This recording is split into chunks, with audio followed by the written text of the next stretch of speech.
اسیب نگری episode number 1۔ اسیب نگری پرسرار کہانیوں میں انتہائی منفرد داستان۔ پاپا نے پنجاب اور لاہور کی اتنی کہانیاں سنائی تھیں کہ ہم 3 بہن بھائیوں کے دل میں اپنا وطن اور خاص طور سے لاہور دیکھنے کا بڑا اشتیاق پیدا ہو گیا تھا۔ ہم لوگ بحرین میں شہر منامہ میں پیدا ہوئے تھے اور وہیں پلے بڑے تھے۔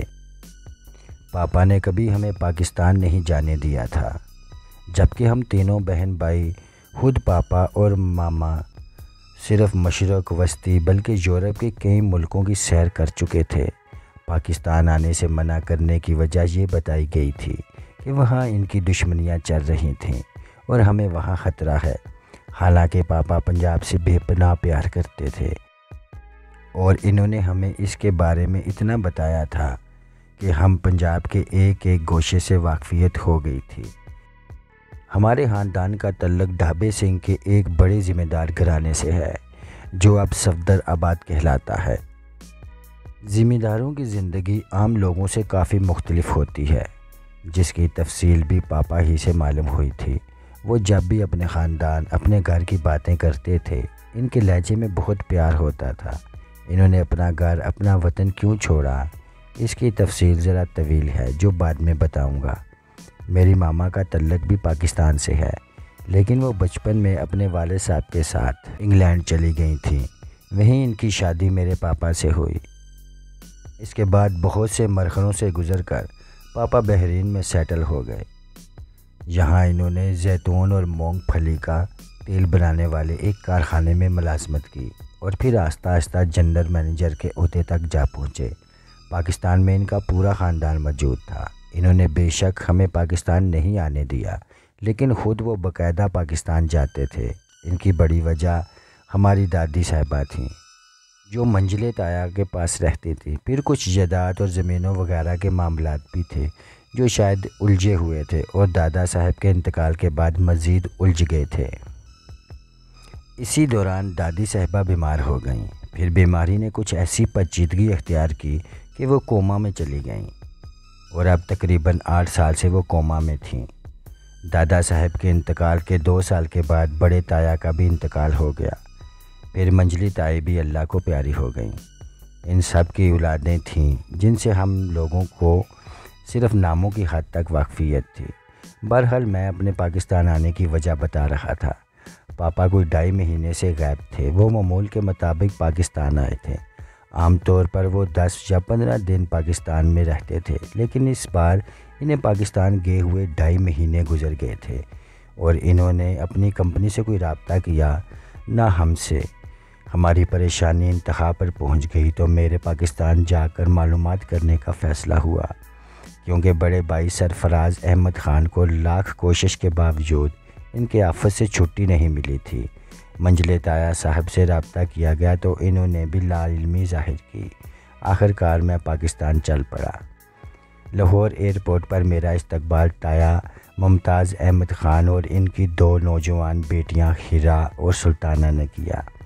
تایا صاحب بڑی محبت سے مجھ سے گلے ملے۔ ہیرا اور سلطانہ نے بھی مسرت کا اظہار کیا اور میں ان کے ساتھ ان کی قیمتی کار میں بیٹھ کر چل پڑا۔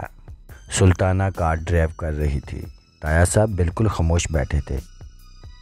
ویسے بھی چہرے سے وہ مجھے خود سے زیادہ سنجیدہ محسوس ہو رہے تھے۔ لڑکیاں بھی کچھ خاموش طبیعت سی لگی تھیں۔ میں پاپا کے لاہور کو دیکھتا سفر کرتا رہا۔ پھر کار طویل فاصلے طے کر کے سمنا آباد کے ایک مکان میں داخل ہوئی۔ یہ مکان خاصا روایتی سا تھا۔ اس کا تھوڑا سا حصہ بنا ہوا تھا، لیکن یوں لگتا تھا جیسے اس کی تعمیر بھی 20-25 سال پہلے ہوئی ہو۔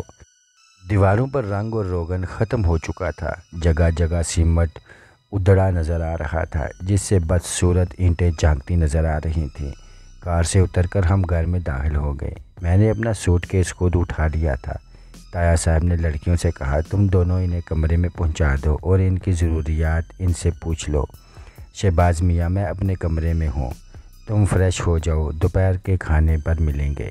یہ کہہ کر وہ میرے جواب کا انتظار کیے بغیر ایک طرف مڑ گئے۔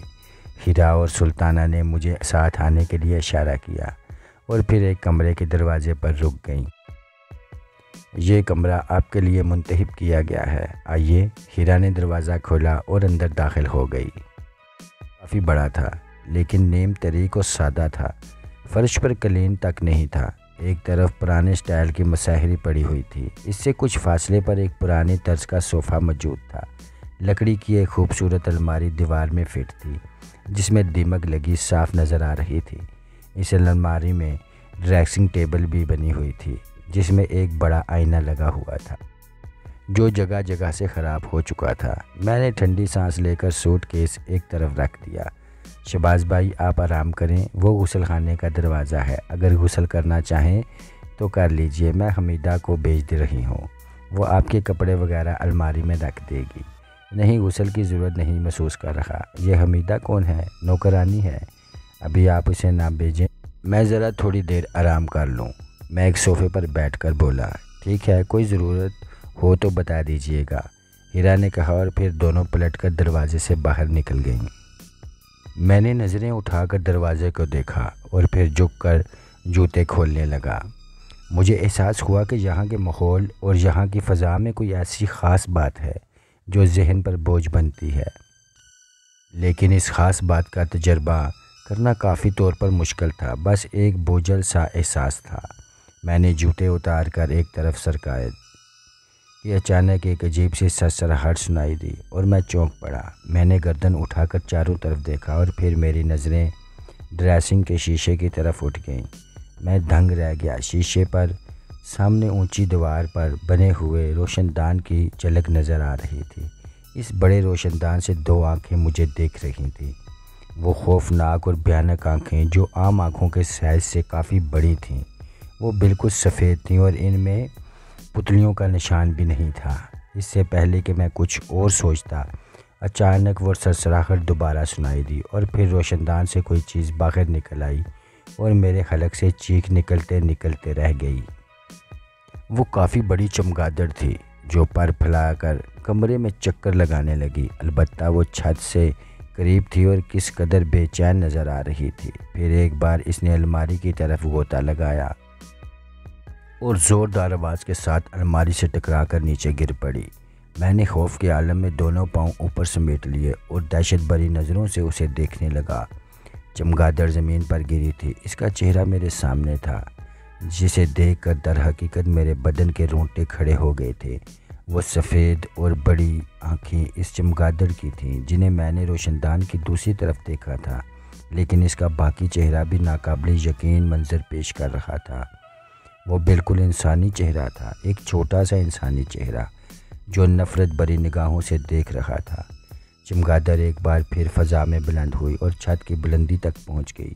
چھت کے قریب دیوار میں 3 روشن دان تھے جن میں سے ایک تک وہ پہنچی اور پھر پر سمیٹ کر باہر نکل گئی۔ میں دیر تک اس روشن دان کو تکتا رہا اور پھر گہری گہری سانس لے کر خود کو پرسکون کرنے لگا۔ کمال کی جگہ ہے، یہ گھر ہے یا بھوت گھر، ہر چیز نرالی، حالانکہ ایک بارونق علاقے میں ہے۔ یہاں تک آتے ہوئے میں نے گھر کے سامنے کی رواں دواں سڑک کو دیکھا تھا۔ کچھ لمحے میں سوچتا رہا، پھر شانے جھٹک کر اٹھ کھڑا ہوا۔ عجیب سی جگہ ہے، لیکن کچھ وقت تو توقع کرنا تھا۔ تایا صاحب سے پاپا کے بارے میں تفصیل معلوم کرنی تھی۔ دل میں اہل خاندان کے لیے بڑے جذبات لے کر آیا تھا، لیکن شاید اس گھر میں قیام نہ کر سکوں، کوئی ہوٹل وغیرہ دیکھنا پڑے گا۔ میں اپنی جگہ سے اٹھ کر اس بڑی کھڑکی تک پہنچ گیا جو سامنے نظر آ رہی تھی۔ اس میں بڑے بڑے شیشوں والے پٹ تھے۔ پردہ ہٹا کر میں نے ایک پٹ کھولا اور باہر کا منظر دیکھ کر ایک بار پھر حیران رہ گیا۔ یہ جگہ تو باقاعدہ جنگل معلوم ہوئی تھی۔ سامنے بدصورت اور ٹیڑھے میڑھے درخت کھڑے ہوئے تھے، ان کے سوکھے پتوں کے انبار ہر طرف بکھرے ہوئے تھے۔ بہت وسیع جگہ تھی۔ کافی فاصلے پر اینٹوں کی ایک اونچی سی دیوار نظر آ رہی تھی جو شاید دوسرے گھر کی دیوار تھی، اور یہی دیوار اس گھر کے احاطے کا کام دیتی تھی۔ کھڑکی سے دور تک نظر آتا تھا۔ درختوں کا یہ سلسلہ کافی دور تک چلا گیا تھا۔ میں نے حیرانگی سے سوچا کہ یہ اتنی وسیع عریض زمین کیا اس گھر کا ایک حصہ ہے؟ میں کمرے سے کوئی 20 گز کے فاصلے پر ایک عجیب و غریب جگہ بنی ہوئی تھی، بہت ہی نیچی چھت والی، انتہائی بوسیدہ اور پرانی۔ اس کی تعمیر کی وجہ سمجھ میں نہیں آئی، نہ جانے کیا بنایا گیا تھا۔ اس کے آس پاس کی زمین بھی سوکھے پتوں سے ڈھکی ہوئی تھی۔ دیر تک میں کھڑکی سے باہر منظر دیکھتا رہا اور پھر کوئی آخر سن کر چونکا۔ پلٹ کر دیکھا تو ایک ملازمہ نظر آئی۔ عمر کوئی 30-32 سال ہوگی، رنگ سانولا اور قد لمبا تھا۔ چھوٹے صاحب چائے لاؤں؟ اس نے پوچھا۔ نہیں، یہ چائے کا وقت تو نہیں ہے، میں نے کہا۔ کوئی اور ضرورت ہو تو بتا دیجئے، آپ کے کپڑے الماری میں لٹکا دوں؟ ابھی رہنے دو، تمہارا شکریہ۔ تمہارا نام حمیدہ ہے؟ جی چھوٹے صاحب۔ حمیدہ، یہ پیچھے جو درخت بکھرے ہوئے ہیں ان میں چمگادڑیں رہتی ہیں؟ میں نے بے اختیار سوال کر لیا اور حمیدہ کے چہرے پر حیرانگی نمودار ہو گئی۔ رہتی تو نہیں ہے، کبھی کوئی آ جاتی ہو تو مجھے معلوم نہیں۔ آپ کیوں پوچھ رہے ہیں؟ کچھ دیر پہلے ایک چمگادڑ اس روشن دان سے اندر گھس آئی تھی، کافی بڑی تھی۔ ایسا پہلے تو کبھی نہیں ہوا چھوٹے صاحب، میں روزانہ کمرے کی صفائی کرتی ہوں۔ کیا تمہارا شکریہ، اگر کسی چیز کی ضرورت ہو تو تمہیں بتا دوں گا۔ حمیدہ خاموشی سے باہر جانے کے لیے مڑ گئی۔ دروازے سے باہر نکلنے سے پہلے وہ رکی اور پلٹ کر مجھے دیکھا۔ اس کے ہونٹوں پر ایک شوق سی مسکراہٹ نظر آ رہی تھی اور آنکھوں میں غیر معمولی چمک۔ پھر وہ دروازہ کھول کر باہر نکل گئی۔ میں پھر الجھ گیا، حمیدہ اس طرح معنی خیر انداز میں کیوں مسکرائی تھی؟ سمجھ میں نہیں آیا۔ پاپا کے تصور کے ساتھ دل میں ایک پریشانی کی لہر اٹھی، نہ جانے وہ کہاں اور کس حال میں ہوں۔ تایا صاحب نے کوئی ری ایکشن نہیں دیا تھا۔ ایئرپورٹ گئے تھے، وہاں گلے لگایا تھا۔ دونوں کزنیں بھی اچھی طرح ملی تھیں، لیکن تایا صاحب نے ابھی تک پاپا کا نام ایک بار بھی نہیں لیا تھا، جبکہ وہ جانتے تھے کہ میری آمد ہی اس سلسلے میں ہوئی ہے۔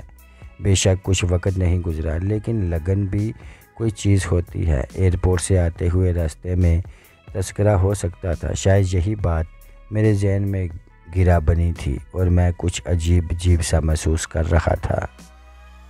تھوڑی دیر یوں ہی سوچوں میں گم رہا، پھر میں نے فیصلہ کیا کہ باہر نکلوں۔ کمرے میں گھسے رہنا بیوقوفی ہے، جس کام سے آیا ہوں اس کا آغاز کروں۔ سوٹ کیس کھول کر گھر میں پہننے کا لباس نکالا اور غسل خانے کی طرف بڑھ گیا۔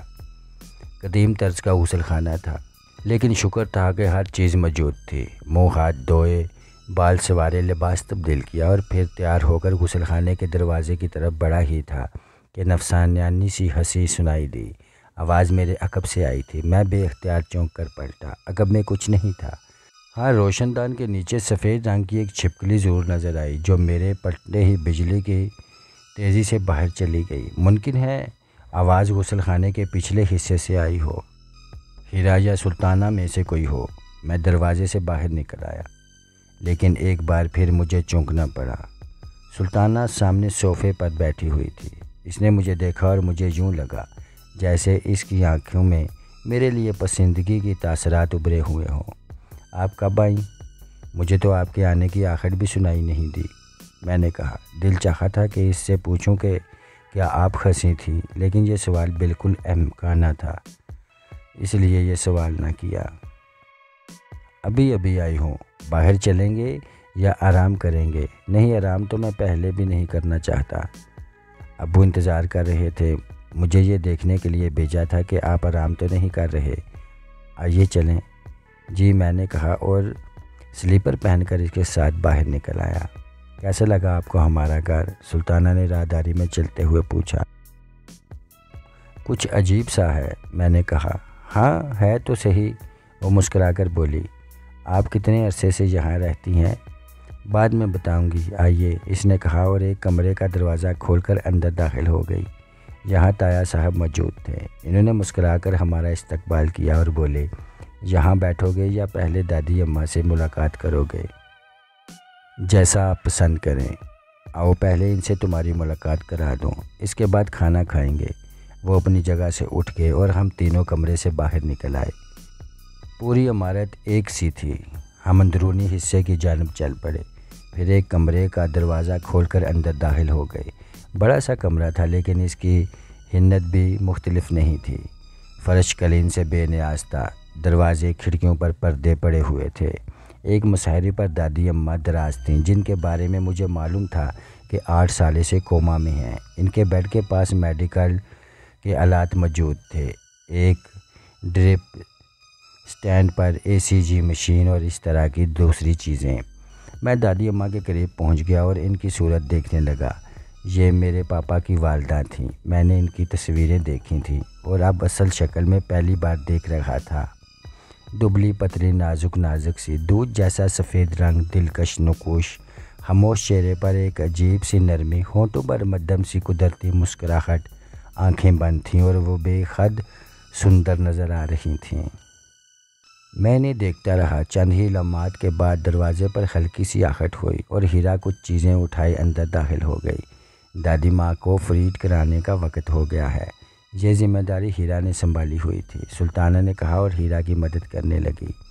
تایا ابو نے گہری سانس لی اور بولے، تم نے تصویروں میں تو انہیں دیکھا ہوگا؟ جی، بس اللہ نے جتنی زندگی عطا کی ہے گزار رہی ہیں بیچاری۔ بہت ہی خوش مزاج اور نیک دل خاتون تھی، پوری زندگی مشکلات میں گزاری، کبھی اف تک نہ کی۔ تایا ابو آنکھیں خشک کرنے لگے۔ ہیرا اپنے کام میں مصروف تھی۔ سلطانہ ایک کھڑکی کا پردہ درست کرنے چلے گئیں۔ تایا ممتاز احمد خان آنکھیں خشک کر کے گردن جھکا کر بیٹھ گئے۔ میری نگاہیں دادی اماں کے پر نور چہرے پر جمی ہوئی تھی۔ اچانک ہی میں نے ان کے ہونٹوں پر جنبش دیکھی اور پھر انہوں نے آنکھیں کھول دیں۔ میں پورے ہوش و حواس میں تھا اور دادی اماں کے بارے میں ہی سوچ رہا تھا۔